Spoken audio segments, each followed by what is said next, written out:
right, we're going to do our discussion here. There was one show we didn't show called Somewhere in America.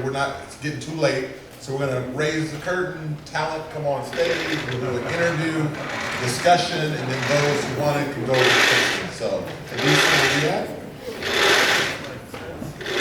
All right, thanks, come on up. Is somebody from,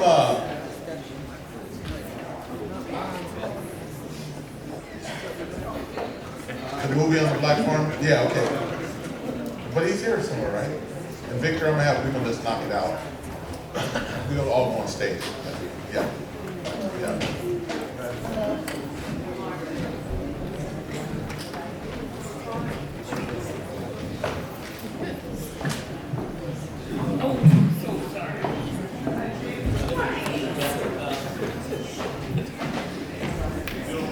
Doing good? Thanks for inviting us. All right, you guys ready?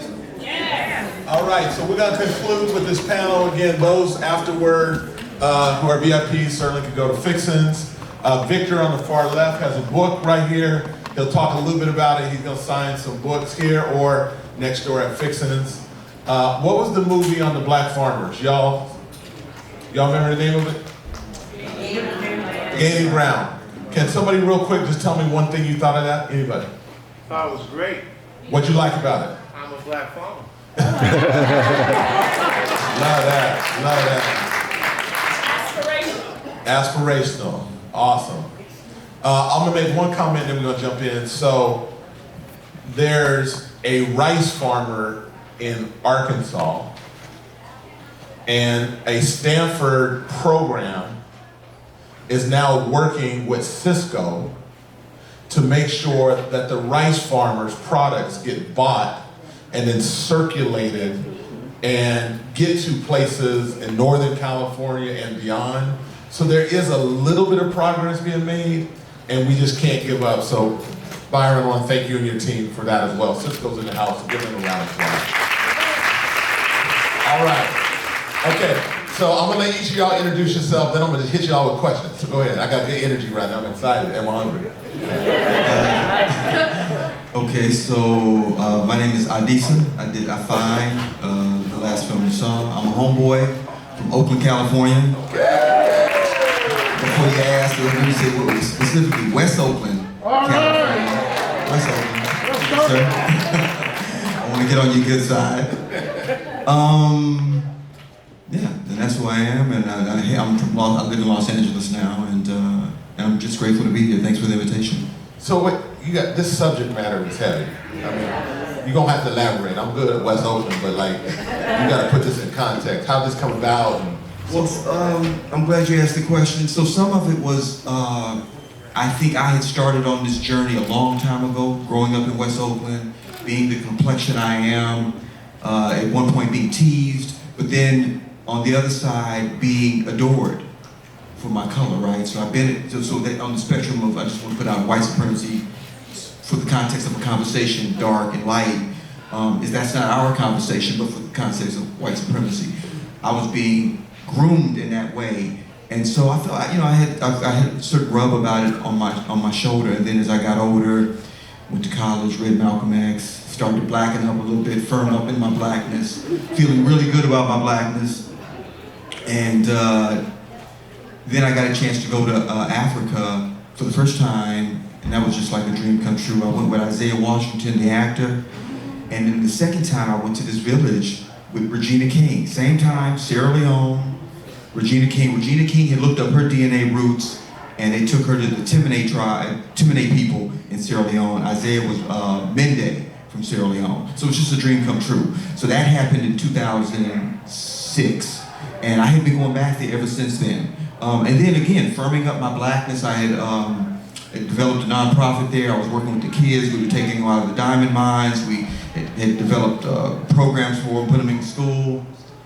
And then I started to go back in 2019. It was around 2019. I saw that's when I saw the difference in some of my players, the football players, especially the girls, were getting lighter. You could visually. You can visually see it. And so what happens is in Africa, if you've been there, you know it's usually homogeneous. Everybody's a certain hue. Over in America, when you see African Americans, you, Kevin, me, sister right there, brother right there, you know, we come in all varied. But you don't usually see that in Africa. Like you don't usually see, where in the villages and stuff, interracial, you just don't see it, right? So I started to see that pop up. And I had heard about it in Nigeria years prior. You see the billboards, they're very blatant in Nigeria. You just see the billboards up on the walls, you know, whitening, lightning, look beautiful, etc. And by the way, you know, this really goes back to 1930s in South Africa. They were lightning back in South Africa. There were companies pushing this back then. So this has been with us for a long time. So just to bring it present day, it just disturbed me. Because my contract with Africa at that point was Blackness. And then I go over there now, and then they're complimenting me on who I am, and that just rocked me to the core, So then my co-director, Ebony Gilbert, who was part of the project, I approached her and I said, you know, we really got to do a documentary on this. And that's how it came about. Awesome. All right, Victor, tell them a little bit of your background, tell them a little bit about the book, and give your perspective on the black farmers, because that ties into your world a little bit. Yeah, for sure. So my name is Victor. I don't make documentaries, actually. I'm an author, and I've just written this book about the history of Greenwood and the Tulsa Race Massacre called Built from the Fire. It's right over there. It's not as intimidating as it looks. There's a lot of footnotes in that book, so it's not as big as it looks. Yeah, it is. Me and Kevin already did an interview about it. He had to read a little bit of it a few weeks ago. But the book that really dives into the history of Greenwood. I'm actually from Montgomery, Alabama, but I moved to Tulsa 4 years ago to write this book about Greenwood. So it's important to me. Earlier, I think we were talking a little bit about like black folks owning their stories. And so it's important for me if I was going to write about folks there to actually be embedded in that place. So I've been living in Greenwood for several years. I followed several families who survived the race massacre, persisted in Greenwood. You're talking about land ownership. There's one family who actually owns the black newspaper in Greenwood, the Oklahoma Eagle. So they actually own land on Black Wall Street. They've owned it since 1915. And so I followed that family generational story through the book. And so, I mean, watching these documentaries, I think obviously that land ownership piece is so vital. And the Greenwood story is really about agency brought through land ownership, you know what I mean? Like those folks are able to accomplish so much because they own land in that community.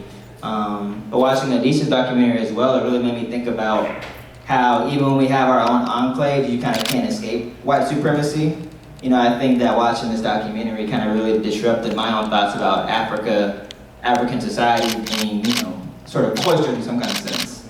And I think people think about Greenwood being cloistered too, right? Greenwood is like kind of utopia that they had. People think that about Black Wall Street. But it was touched not only by the race massacre in 1921, but also by redlining, which we discussed in the land documentary, highway construction disrupting Greenwood, all these elements. And so I really think that sort of on the sort of inspirational side of the land ownership, I can see that in the Greenwood narrative, but also I think that long arm of white supremacy and sort of the horror that it can incite in our communities, I kind of see that too. So explain real simple what happened, because I'm assuming everybody here knows the story, but tell real quick what happened. We didn't watch that documentary, so.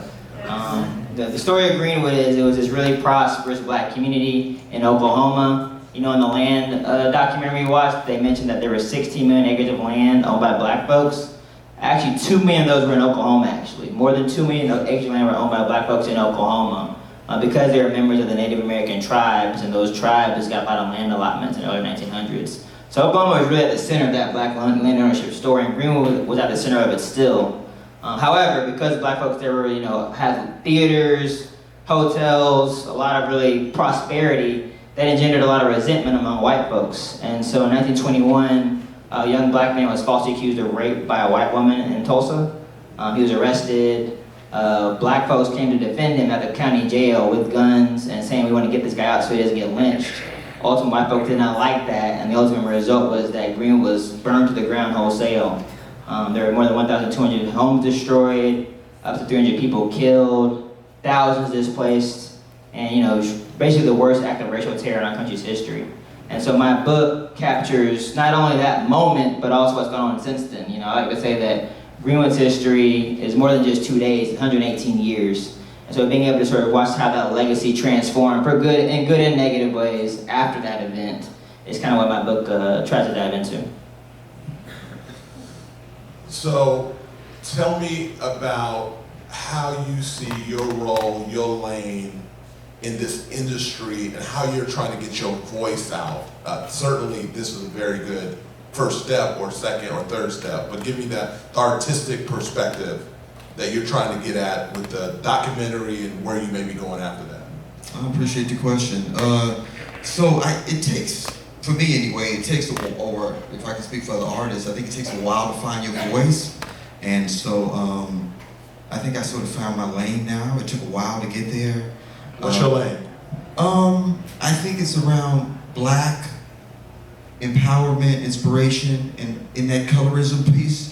I think it's in that, I'm still trying to figure out that colorism piece. Like, I want to shout to the rafters, love Blackness, love the darker skin that you're in, you know what I mean? But I'm still trying to find the language for that, because I think part of that language is going to be like, how do we find symbols to decode white supremacy? I think that, I don't know the way into it yet. I'm still searching it, but I know that, yeah. Finish it up last. Okay, but I know it, so that was born in me young, and so I was sort of, you know, I've always been navigating that path a little bit, and so now it just came full blossom with the documentary. So you're gonna have to unpack the word white supremacy. Okay. You throwing it out there like, I know, brother, like, I know. and I know you mean something, so I'm trying to understand a little bit. It's almost like, and I know you said it too, and I'm glad you piggybacked on it, because we use racism. People say racism a lot, but they don't say white supremacy as much, right?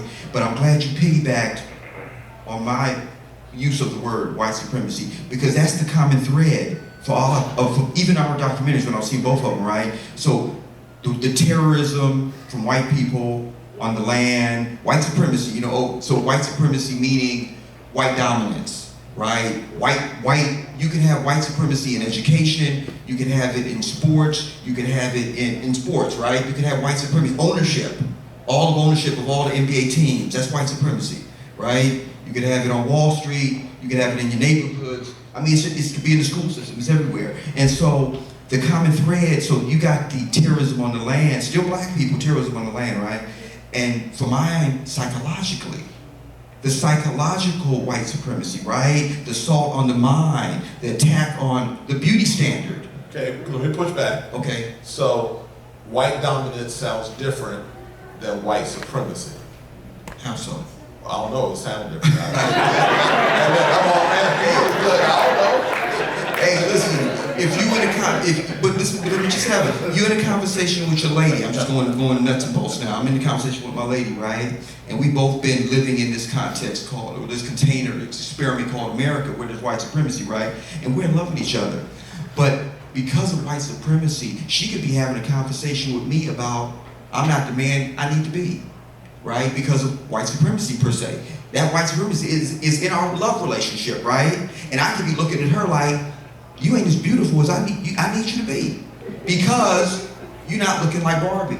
So that conversation of white supremacy, you understand what I'm saying? It permeates in our lifestyle. I'm just trying to articulate it for the first time now, brother. Brother, I'm trying to articulate it for the first time because you put me on the spot, and I appreciate you for doing it.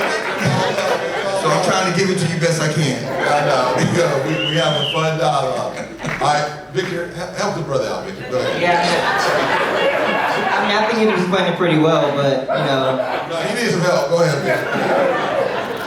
I think the best way to think about it is, it's the framework under which everything else falls. You know what I mean? Like, it's like the big picture architecture of the country, or the world, really. And I think his documentary illustrated really well how that framework establishes how people even interpret themselves, you know what I mean?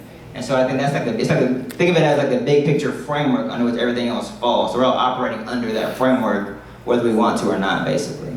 All right, tell us something about your book. Why should folks buy your book? What did you write the book for? And how does your expression through writing parallel or similar to folks who are creating movies and telling their story through that medium? Yeah, I mean, I think for me, I told my story through people. I think documentary work is often about telling stories through people, and this book does the very same thing. So, you know, I follow folks like Lula Williams, this woman who owned the Dream, we're in a theater right now, but this woman owned the Dreamland Theater in Tulsa, Oklahoma. She was the most successful black woman to own a movie theater in America in the 1910s. She owned it separate from her husband, in fact, even, which I love that part of the story. But you know, I try to follow individual folks and their actual stories and experiences. That's really important to me. And then I think the other thing that's really important is telling our stories that aren't being taught in schools. You know, I didn't learn anything about Tulsa Race Massacre when I was in high school or in college. I know a lot of students still are not. I have a teenage cousin working with me on this book. He's in high school right now. He didn't learn about it. You know what I mean? And so for me, I think the mission of my future is telling more of those black stories. In particular, I think in that window between the Civil War and the Civil Rights Movement, I feel like in popular history, we kind of like disappear. Like the Civil War happens, and then Rosa Parks sits down on the bus, and we're just missing her for like 100 years. And I think filling more of those gaps would be really valuable. So I think this book fills in a big gap of that time, and so I want to fill in more of those gaps in future work too. All right, so tell me, A, your next project, or what you're noodling, and then 2, for this film, what does success look like? What's the ideal outcome for Ifine? Okay, so this is my first documentary. So thank you. So I'm usually a narrative filmmaker. I have a film on Amazon right now called Skin in the Game. It's a dramatic thriller, and I have a few other scripts that I've written that I want to produce and direct. And for this movie, I'd like to number one, turn it into a series. I like to go to, whether it's an HBO or some other kind of Hulu platform and do a series, because skin-bleaching isn't just in Africa. Korea, Philippines, Chinese, it's like in Hawaii. It's just this thing, right? It's just more noticeable on us because we're going from one shade to another, but so I like to do a series on beauty and explore what that looks like in different cultures. Because our poem in here, you see the poem, the bookend piece was really about just celebrating who you are. So I'd like to do that, and then possibly even do a deeper dive in terms of a full-length documentary going into Sierra Leone and unpacking that. All right, I'm gonna do something I ain't done before. It's gonna be our last question. Y'all ready? Mm-hmm. You ask him a question, and you ask him a question. It can't be white supremacy. We need a new question. We already got that one. We need a new question. Okay. Y'all go either order. You can go. Okay, yeah. So, this documentary was set in Sierra Leone, but I kept thinking about America when I saw that. I kept thinking about, the history of Greenwood, for example, where there was colorism in Greenwood. I kept thinking about Lupita being quoted at the end as a black beauty. Meanwhile, there were lighter-skinned beauties talked about by the children there. So my question is, when you were making this documentary about Sierra Leone, did it change your perspective about colorism in the United States at all? Yeah, actually, it did. And it had me unpack my own stuff, because I had my stuff packed away in a trunk. It was tucked away. I was cool, And then now I'm looking at the privilege I have.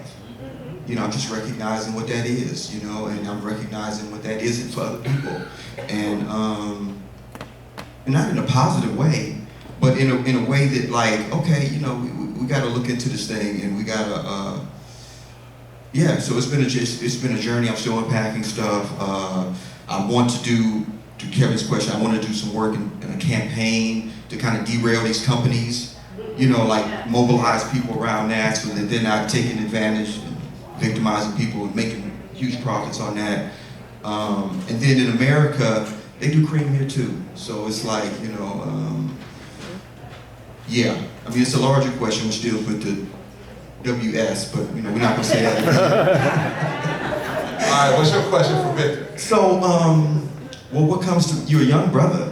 You look really young. So I just want to say, what, in terms of your own growth and development, being a young, and I don't know, you have a degree, Just undergrad, yeah. Undergraduate, and you got a PhD kind of book. So, what was that journey like? Yeah, what was that journey like for you? Yeah, I mean, this is my first book too. It's your first thought. This is my first book too. And, you know, I think it was definitely kind of like a trial by fire situation. I'm a journalist, so I've been a reporter for the New York Times, the New Yorker, several outlets like that. I see you flexing. Go ahead and flex, Derek. Don't get it twisted. But the longest thing I had ever written before this was 5,000 words actually, and this book is 160,000 words before you get to the footnotes. I thought you said it was a big book. That's still only 400 pages. The book is 600 pages, but it's only 400 pages of words, so it's... No, that don't make no sense. It's 600 pages, but it's really only 400. Yeah, but no, I think for me the journey was really, honestly, it was eye-opening. I think the main way it was eye-opening for me was kind of understanding, really puncturing that utopia idea I said earlier, you know what I mean? Like for me it became so important to talk about Greenwood as a real place. I think Greenwood is often portrayed as a black utopia. The Black Wall Street thing kind of implies that. But for me it was important to talk about how, you know, there was poverty in Greenwood, for example, everybody there was not wealthy. I really enjoyed talking about in the book the numbers game. There's a lot of gambling in Greenwood, and that was interesting to kind of dive into, and how that economy kind of helped them get through the Great Depression. And so really I was able to, I think when I really dove into the history of this place in an authentic way, it made me understand my community better, even my family better. Like I found out my granddaddy was a hustler when I was reaching these hustlers in Greenwood. That was a crazy discovery. And so for me, I think that's kind of what changed for me, really understanding that it's okay to sort of talk about the full spectrum of the black experience. You know, your documentary captured a challenging part of the black experience in a really authentic way. And I think that's something that often we're a little bit scared to do because we don't want to be like looking bad sort of in the WS, you know what I mean? And so I think for me, this book helped me sort of push past that. It really started to portray us as we really are. All right, I'm gonna close this out. So his film, I think, touched a nerve in all of us. Y'all agree? Like, everybody been through that. That ain't just Africa. Everybody trying to be more something than they're not in this country.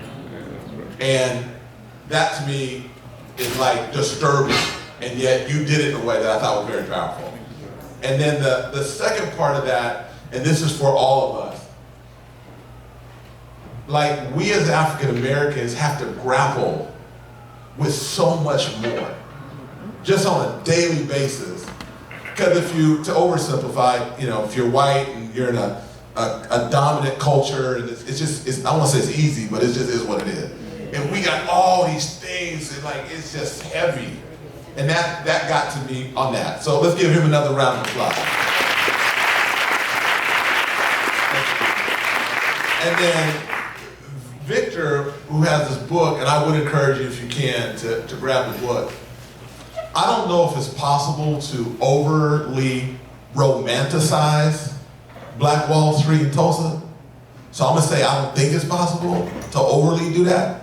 But what went on in Black Wall Street in Tulsa had never been done in this country before. You had hundreds of black folks that were successful in the 06 to 21, doing businesses and lawyers and doctors and restaurants and shoemakers. It didn't matter, and it was in how many square blocks? Like 5, 7? 35 square blocks. Yeah, so 30. What's that mean? 7 and 5, or how'd that go? Yeah, 7 by 5, yeah. Yeah, so like 7 blocks this way, 5, in just a small concentrated area, and they created this black economy that was incredible. And in fact, you know, white folks in that community were ticked off that these African Americans, did they have some blacks own some planes too, right? Yeah, there were black pilots in Tulsa, yeah. So you had this thing that if you watched it today, you're like, somebody making this up. It's like, we ain't do all that. This is make-believe. And it was powerful. And one little act that really did not happen was a spark to literally burn down this whole community. And I'm just like, who does that? So I just want, right? White supremacy. Don't you? Hey.